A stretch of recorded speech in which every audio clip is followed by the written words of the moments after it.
7 mistakes you should avoid in your graduate job application. Listen, this cost me 3 job opportunities, and some of my friends didn't get a job they actually wanted at some of the big 4 accounting firms, investment banks, and of course, top tech companies. So without even wasting any time, let's get into the video. And the first one is a very popular one, which is reapplying with a new email. So you've been rejected, and the next thing you tend to do is to go create a new email applying to the same company in the same role. Some companies have 2 ways about it. Some companies just let you do your thing. While some companies reject you automatically. Some companies will even send you something like, oh, we understand that you've applied before. But then some companies play the game with you. They allow you to do your thing. They even advance you to the next stage. You get a job offer. They call you that you've been offered a job. You sign a contract, and they serve you the breakfast telling you that you've applied to the same role within the same recruitment cycle, and therefore they have to rescind your offer. Now, this one is very painful because it looks like you've won the battle, but unfortunately, you get your premium breakfast, you get your premium rejection.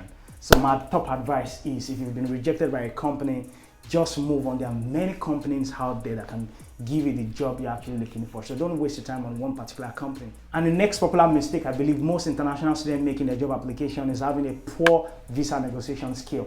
And what I mean by this is the fact that you apply to a company and you pray to God that, oh God, please, let me get to the end and hopefully they can consider me. Rather than you just sending them an email, probably on LinkedIn, asking them if they do sponsor. I've done this many times because, let's be honest, if you don't do this, at the end of the day, it's you who's going to lose. I personally applied to DHL. I got into the assessment center and I was thinking, oh my, this is it.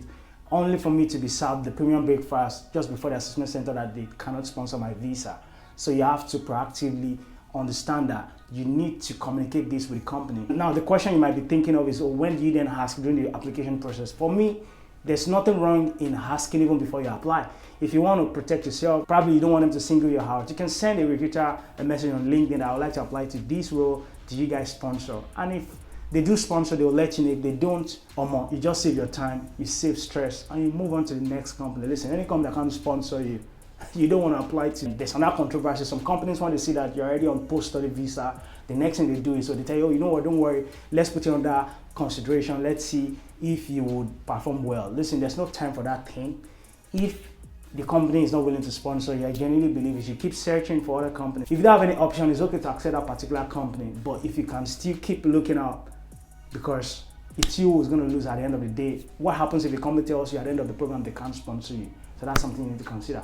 Negotiating your visa situation is the best thing you can do as an international student. And the next popular mistake you can make in your graduate job application is stopping your assessment center just because you already have some offers waiting for you. Listen, I personally made this mistake. I had 6 possible assessment centers because I already got a job with one of the big 4 accounting firm and a tech company. The next thing I did was, oh, let me just cancel the remaining. So I missed opportunity with companies like Deloitte, RSM, Nestle, etc. So I genuinely advise that you finish all of your assessment centers. Funny enough, when I actually passed the big 4 interview, it looks like, oh man, I was in a row. I was just killing it. The next one was a tech company, and I was like, let me keep going. But I don't just know. I thought, okay, I had 2 opportunities, and I just quit. I strongly believe you complete all these interviews. You have nothing to lose. The reason is, imagine one of these companies you've actually accepted, all of a sudden tells you that they cannot sponsor you because they've met their quota or limit, or probably they just cancel your offer probably because of financial or business issues. Now it's you who go back to square one. So I advise you sign all possible opportunities or contracts you have that comes your way so that you can actually be in charge of your own destiny. At the end of the day, your loyalty lies with you getting what you're looking for. So I believe doing this gives you the upper hand you want in. I actually made this mistake and I genuinely regret it because it didn't give me the opportunity to explore many more things. So don't make this mistake. Try all your assessment center regardless. So moving on to the next popular mistake, I would encourage you to subscribe to my YouTube channel because I make videos that can help you in your job application. And the next mistake is the fact that you do not apply early. And there's a reason why you need to apply very early. As an international student, the reason is you're looking for a tier 2 visa sponsorship. Guess what? Many of these companies have limited support.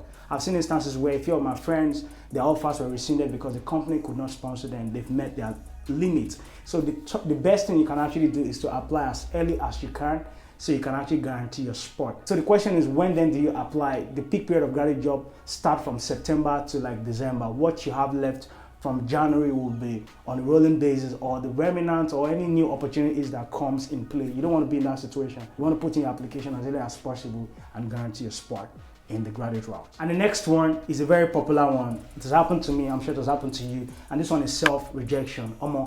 I get it. After you apply, you start getting, unfortunately, we cannot, unfortunately, I cannot. The thing is annoying, so I get it. But then you don't want to quit because you need to give yourself opportunity to explore.